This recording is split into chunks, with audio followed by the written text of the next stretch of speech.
महाना नदी के आंचल में कुदरत का खजाना। भारत का 24वां सबसे ऊंचा झरना क्योटी जलप्रपात प्रशासनिक उपेक्षा का झेल रहा है दंश। रीवा को प्राकृतिक सौंदर्यता का आशीर्वाद प्राप्त है। यहाँ कई तीर्थ स्थल, प्राचीन स्थल और साथ में विभिन्न पर्यटन केंद्र हैं।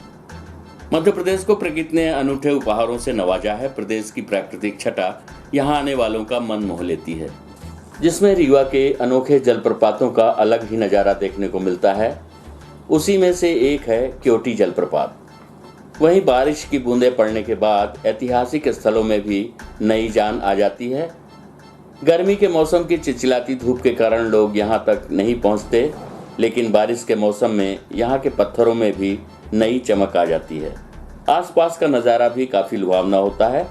यही वजह है कि यहाँ पर्यटकों का मेला लगा रहता है।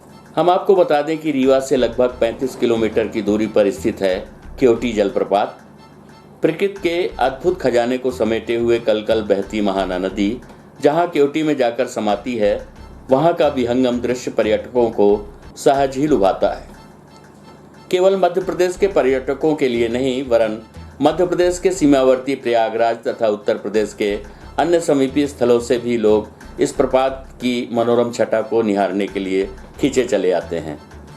वहीं हम आपको बता दें कि वर्षों पूर्व इस प्रपात की खूबसूरती की चर्चा मुंबई फिल्म नगरी में भी हुई थी, जहां केवल आर्ट प्रोडक्शन के बैनर तले बिंदिया बंदूक, फौजी एवं रंगा खुश जैसी फिल्मों की शूटिंग भी स्वर्गीय जोगेंद्र सिंह द्वारा की गई थी, जिसमें सबसे चर्चित फिल्म बिंदिया और बंदूक रही।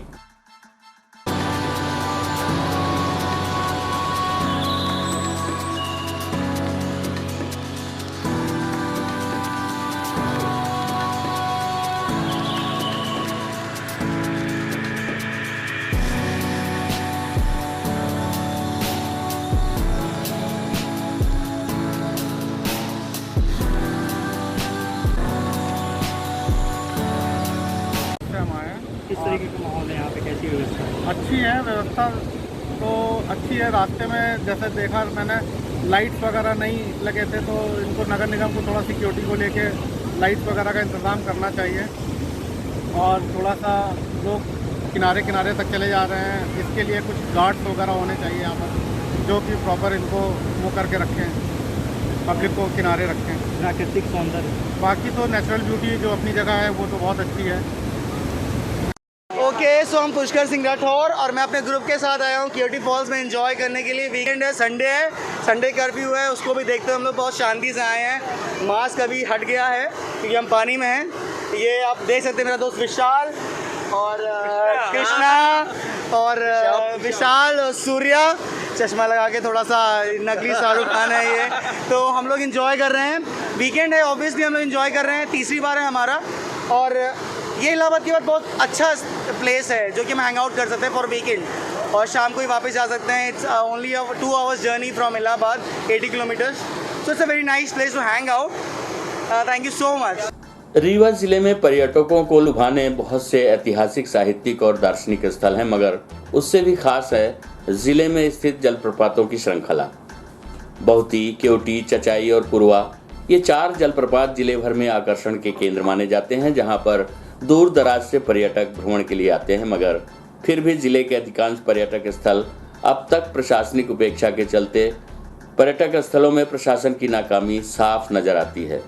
ऐसे ही जिले में स्थित 4 प्रपातों में से एक है क्योटी जलप्रपात, जहां भारत का 24वां सबसे ऊंचा झरना है तथा यहां से 24 घंटे पानी गिरता रहता है। इस जलप्रपात की नर्सरी को देखने के लिए लोग देश के अलग अलग कोने से आते हैं, मगर अव्यवस्थाओं के बीच कई बार वह दुर्घटना के शिकार भी हो जाते हैं। फिर भी प्रशासन के द्वारा इस ओर किसी भी प्रकार का ध्यान नहीं दिया जाता है।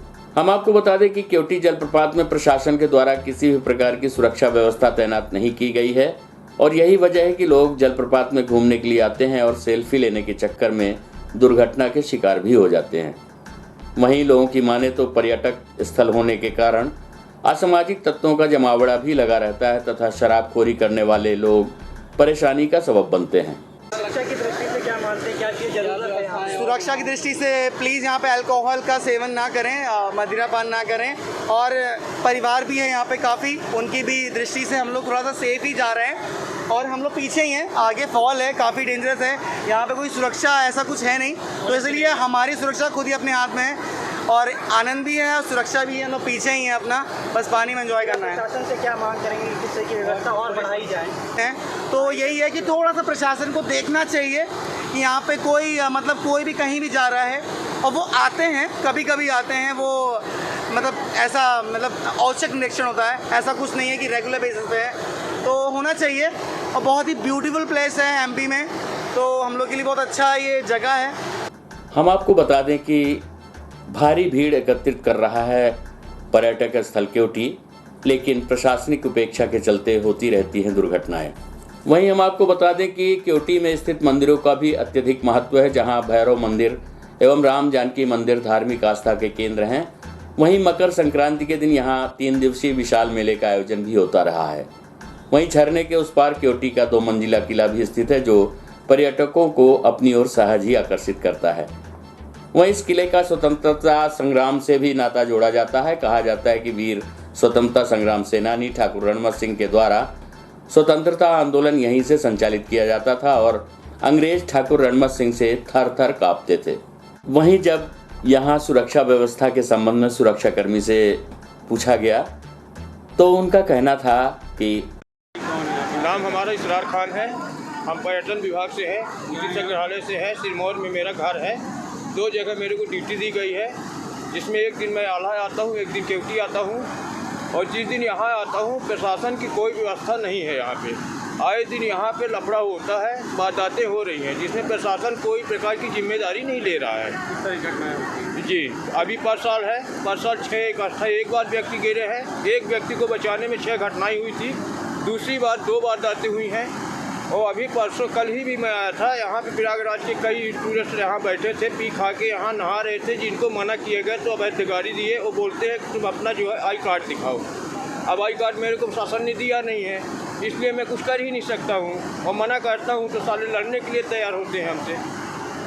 सुरक्षा की दृष्टि से क्या व्यवस्था की गई है? व्यवस्था कोई भी नहीं है। आज सिर्फ प्रशासन की तौर से 200 पुलिस वाले मुहैया किए गए हैं, जिनको कल हमने गढ़ में भी सूचना दिया था और लालगांव चौकी में भी हमने व्यवस्था मैंने बता दी थी कि ऐसे सर है यहाँ पे, और जिसमें किसी प्रकार की कोई वो नहीं किया गया, जिसमें आज 200 गार्ड दिया गया है। जी हाँ, वहाँ पे बैठे हैं 200, लेकिन यहाँ पे व्यवस्थाएं कोई प्रशासन के तौर पे सर कोई व्यवस्था नहीं है। जी, और बाहर में जाके नहाते हैं जो हादसे का शिकार हो रहे हैं, तो कम से कम प्रशासन को खड़े होकर यहाँ कुछ अपनी व्यवस्थाएं बनाना चाहिए।